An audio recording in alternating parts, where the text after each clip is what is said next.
Faisons un pari. À la fin de cette vidéo, vous allez tous jeter au moins la moitié de votre maquillage. Vous pensez que je blague? Bon, avant tout, pourquoi on se maquille d'abord? Et c'est quoi le maquillage? Déjà, il faut comprendre que tu es loin d'être la première personne à t'être maquillée. Les humains ont commencé à utiliser les produits de beauté il y a quasi 7000 ans. Bon, il est temps pour Professeur Ivor de vous expliquer un petit peu l'histoire. Le maquillage a été, pour la première fois, trouvé en Égypte. Et oui, apparemment c'est la civilisation égyptienne encore qui nous ont emmené ce magnifique truc qui est le maquillage. Et quand on regarde un peu Cléopâtre, dont j'ai fait une vidéo qui va apparaître en haut à droite, c'est l'une des premières à s'être maquillée. La trousse de maquillage de Cléopâtre n'était pas si éloignée de la nôtre. Du kohl, du fard blanc, fard à joues, crayon à sourcils, baume à lèvres. Les Égyptiens, hommes comme femmes, se maquillaient pour la bonne santé. Mais moi je me demande en quoi c'est signe de bonne santé le maquillage, en quoi ça aide à la santé. Le maquillage a accompagné l'humanité, que ça soit pour les rites culturels ou juste pour embellir le visage. Et contrairement à aujourd'hui, ce n'était pas que les femmes qui se pomponnaient le visage. Waouh, ça c'est ce que j'appelle de l'eyeliner. Toutankhamon utilisait du kohl, un composé de plomb pour tracer le contour de ses yeux. Oui, du plomb. Est-ce que c'était dangereux? Absolument. En fait, les gens utilisaient plein d'ingrédients bizarres et dangereux sur leur face à travers les années. Du plomb, de l'arsenic, sans oublier le mercure. Mais bon, ça c'était à l'époque. On est plus intelligent maintenant que nos ancêtres. Pas vrai?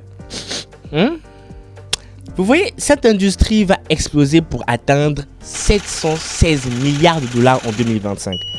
67% des utilisateurs de maquillage sont des femmes et nos très chères dames nous ont rapporté qu'en moyenne, elles dépensent 115 $ par mois pour des cosmétiques. Tapons la calculatrice. 115 $ par mois pendant 20 ans.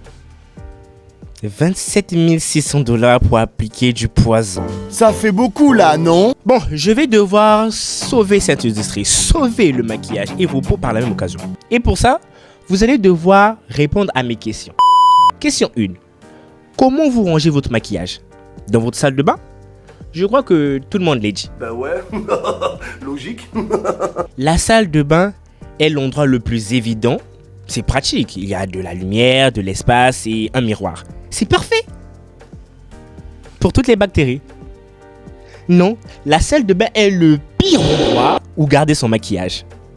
Comment ça? Laissez-moi vous expliquer. En 1, il y a un gros risque sanitaire dû à la chasse d'eau. Vous savez, la petite éruption de bactéries qui se produit à chaque fois que vous tirez la chasse.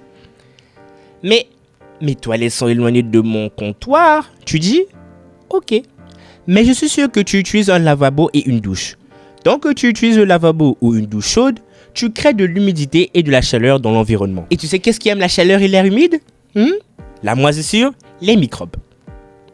Ce qui peut modifier la composition de ton maquillage. Tu vois, c'est pas juste dangereux de garder ton maquillage dans la salle de bain, c'est aussi économiquement irresponsable.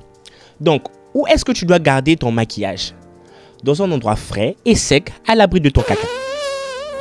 Les influenceuses beauté optent pour leur salle personnelle. Et pour nous les gens normaux, ton placard sera le meilleur plan. Ok? C'est la meilleure option. Bon, disons que tu as bien stocké ton maquillage dans le bon environnement. Ça veut dire que tout est bon. Pas si vite. Question numéro 2. Combien de fois tu nettoies tes outils de maquillage par mois? Tes éponges, tes brushes ou je sais pas quoi. Sur une échelle de tous les jours à jamais, à quel point tu nettoies tes affaires? Sois honnête, n'aie pas honte. C'est ce que je pensais. Beaucoup de gens ne les nettoient pas. Un sondage rapporté par le Huffington Post montre que 61% des femmes ne nettoient pas leurs outils une fois par mois. Et 22% qui disent ne les avoir jamais nettoyés. Quand on compare avec les recommandations des dermatologistes, qui disent qu'il faut nettoyer ses équipements au moins une fois par semaine, vous êtes plutôt mal barré. Bon, il y a 100% de chances que tes outils soient contaminés par ton visage, le sol de ta salle de bain, les microbes bien vénères qui peuvent t'envoyer dormir à la morgue. Et j'allais oublier, il y a autre chose que je dois faire, c'est t'abonner. J'ai appris que ça éviterait que tu meurs dans des affreuses souffrances. Bon, récapitulons. Tu as un bon emplacement, tu nettoies quotidiennement tes outils, mais la vraie question c'est, à quel point ton maquillage est vieux? Et oui, comme la nourriture, le maquillage a une date d'expiration. Et vu que ça coûte cher, il y en a qui ferment les yeux. Bon, la majorité du temps, c'est plutôt la culpabilité qui te rend aveugle. Imagine, tu vas acheter ton kit make-up chez je sais pas qui, ou je sais pas quelle grande enseigne. Tu dépenses une blinde pour quelques accessoires qui tiennent à peine dans votre main, qui tiennent à peine dans ta main plutôt. Et tu te dis, waouh, c'était cher, mais je vais les garder précieusement. Et boum, du jour au lendemain, on vous demande de tout jeter. Je sais, ça fait mal, mais pas plus que les risques d'un make-up pourri. D'abord, le plus sympa, c'est un peu d'acné à cause des bactéries que tu colles sur ta peau. Ouais, ça va. Mais c'est là qu'arrivent les vrais problèmes. Les fards à paupières et le mascara donnent des infections des yeux, ce qui peut te conduire à la cécité. Mais c'est pas de votre faute, mes chers amis. C'est la faute des magazines et de la société qui nous montrent de belles images de modèles avec des peaux parfaites à cause de X ou Y lotion.